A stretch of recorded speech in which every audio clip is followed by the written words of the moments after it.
नमस्कार दोस्तों, मैं हूँ मेरी मीठी मिष्टी और आप सुन रहे हैं मिष्टी नरेट्स कहानी। कभी सोचा है एक अजनबी का लिखा हुआ एक खत आपकी पूरी जिंदगी बदल सकता है? आज की कहानी एक रियल लाइफ इवेंट है जो आपको एक बहुत अनोखी एंड इंस्पायरिंग लव स्टोरी के बारे में बताएगी। कुछ समय पहले ही मैंने ये कहानी कहीं पढ़ी थी और सच कहूँ तो ये मेरे साथ रह गई, क्योंकि ये सिर्फ एक प्रेम कहानी नहीं है, ये उम्मीद की कहानी है। एक ऐसी उम्मीद जिसने एक कमजोर सी जिंदगी को फिर से जीना सिखाया। ये कहानी अनोखी है, अलग है और दिल को इस तरह छूती है कि आप भी इसे भूल ही नहीं पाएंगे। तो चलिए चलते हैं उस दौर में जहां एक लड़की अपनी ही जिंदगी में कैद थी और फिर एक दिन एक खत आया जिसने सब कुछ बदल दिया। चलिए शुरू से शुरू करते हैं। एक समय की बात है, इंग्लैंड में एक ऐसी लेखिका रहती थी जिनकी कविताएं सीधे दिल को छू जाती थी। उनका जन्म 6 मार्च सन 1806 को काउंटी डरहम इंग्लैंड में हुआ था और केवल 4 साल की उम्र में ही उन्होंने लिखना शुरू कर दिया था अपनी कविताएं। 10 साल की उम्र से पहले ही वह इंग्लैंड, ग्रीस और रोम का इतिहास पढ़ चुकी थी और साथ ही विलियम शेक्सपियर के कई नाटक जैसे द ओथेलो, द टेम्पेस्ट, ये सब भी पढ़ चुकी थी। 14 साल की उम्र में उन्होंने अपने ही घर के शिक्षक से ग्रीक और लैटिन जैसी भाषाएं सीख ली। हालांकि ज्यादातर चीजें उन्होंने खुद ही सीखी थी। She was self taught. अगले कुछ ही वर्षों में उन्होंने ग्रीक और लैटिन साहित्य का गहराई से अध्ययन भी किया।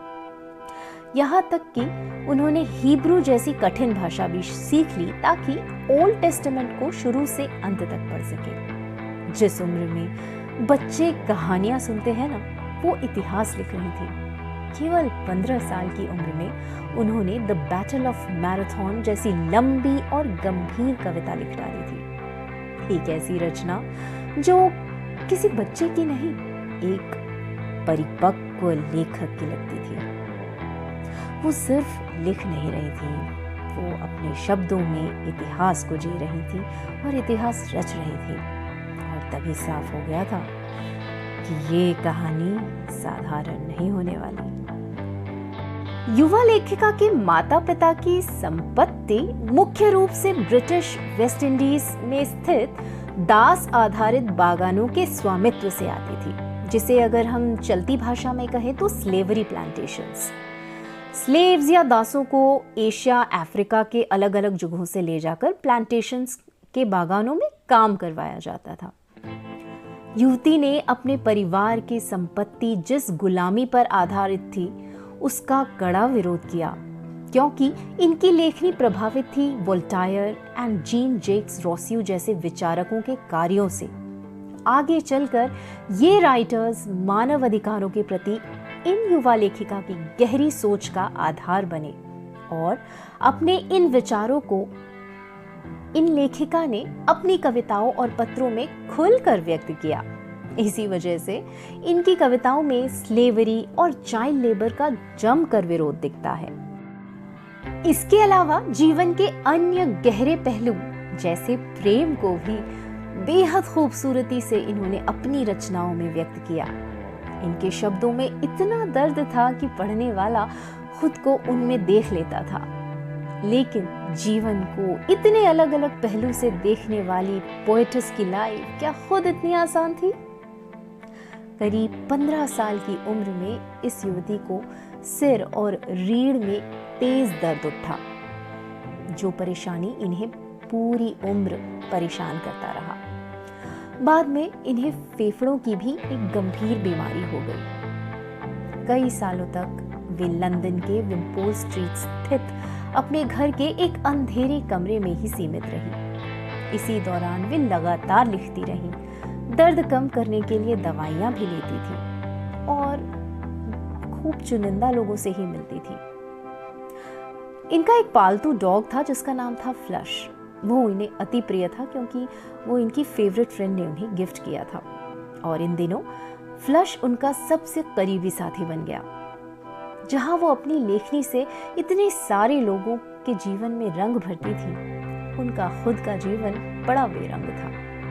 उनकी स्पाइन की बीमारी, उनके घर के अनुशासन और नियम जो बड़े सख्त थे, ये धीरे धीरे करके इनको मार रहे थे, इनके हेल्थ को डिग्रेड कर रहे थे।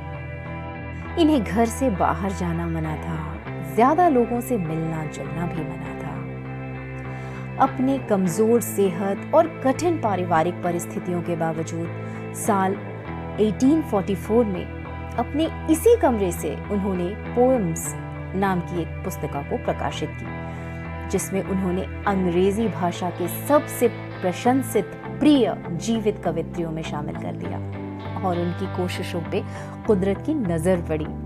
सबको अपने कलम के जोर पे प्रभावित करने वाली ये लेखिका की लाइफ में एक अलग मोड़ आया जब जनवरी 1845 में एक युवा और उस समय कम प्रसिद्ध कवि ने इस युवती को एक पत्र लिखा, जिसकी शुरुआत में I love your verses with all my heart, dear miss, ऐसा लिखा हुआ था।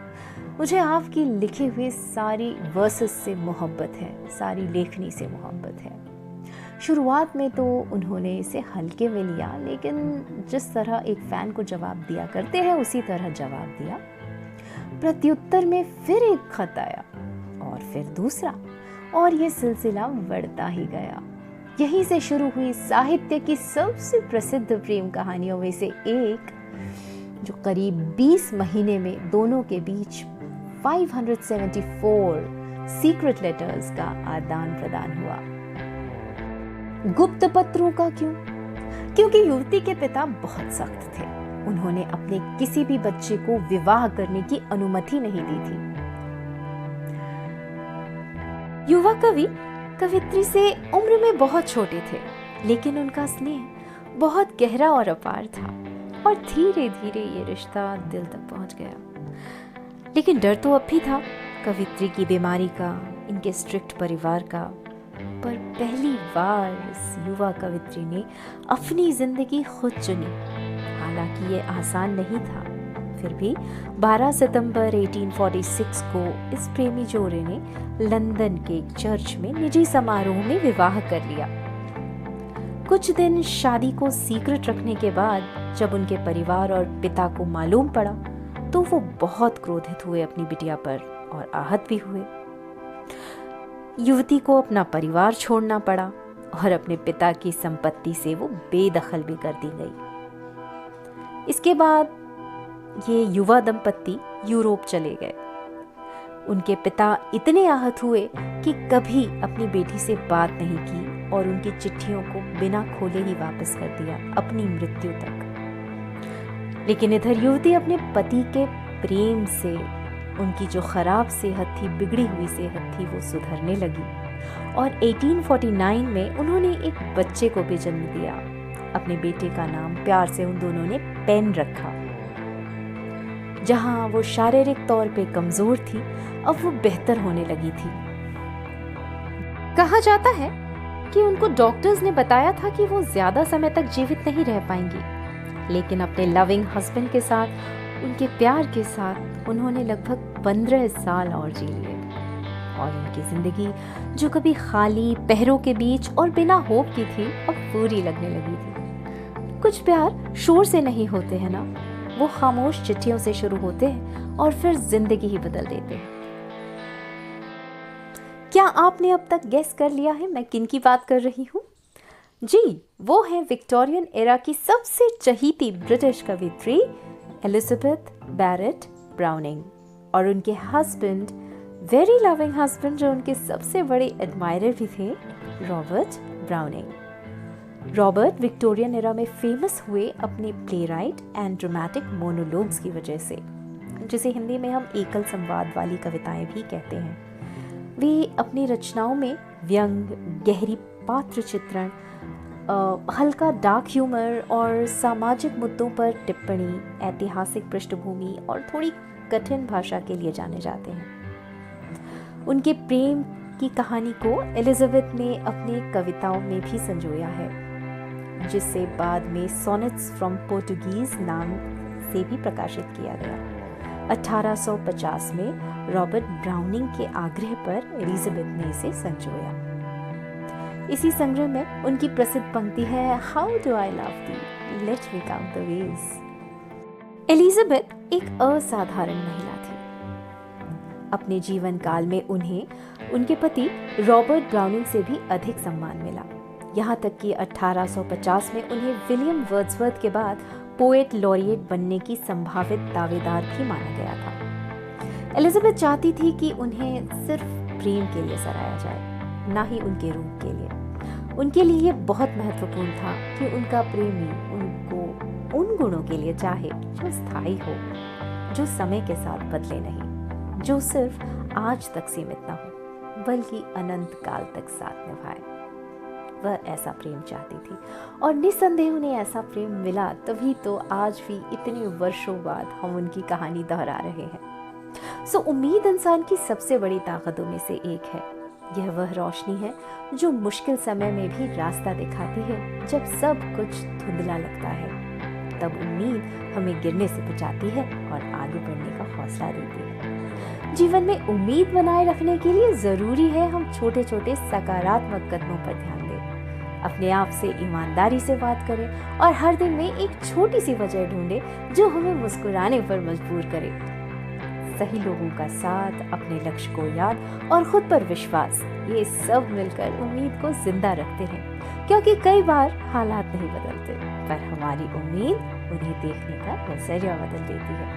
तो चलिए, जब इस दुनिया में जंग है, नफरत है और हर तरफ प्रॉब्लम्स ही प्रॉब्लम्स है, तो हम एक दूसरे की उम्मीद बनते हैं और जीने की वजह भी शुरुआत अपने घर, फैमिली और नेबरहुड से करते हैं। The least we can do is be kind to others. लोगों से प्रेम और मुस्कुरा के बोल ही सकते हैं, क्योंकि हर कोई अपने जीवन में एक जंग ही लड़ रहा है। तो बस सुनिए मत, महसूस कीजिए, यहाँ हर आवाज़ एक एहसास है और हर कहानी एक सफ़र। और अगर आप भी एक राइटर हैं और चाहते हैं कि आपकी कहानी मेरी आवाज़ के ज़रिए पूरी दुनिया तक पहुँचे, तो डिस्क्रिप्शन में दिए गए गूगल फॉर्म के थ्रू अपनी कहानी ज़रूर भेजिए। आप हमें ईमेल भी कर सकते हैं to millynarateskahani@gmail.com। हमारे इंस्टाग्राम पेज को फॉलो कीजिए और अपनी स्टोरी आप हमें DM भी कर सकते हैं। और अगर आपको ये कहानी पसंद आई या रिलेटेबल लगी, तो इसे लाइक, शेयर और सब्सक्राइब ज़रूर कीजिए। बेल आइकॉन को प्रेस कीजिए फॉर द नोटिफिकेशन और साथ ही कमेंट बॉक्स में ये भी बताइए कि क्या अपने जीवन में आपने कभी ऐसे अनोखे प्रेम को महसूस किया है। तो भेजते रहिए अपनी स्टोरीज और बने रहिए, इसके बाद आने वाली है एक amazing story. So until next, bye.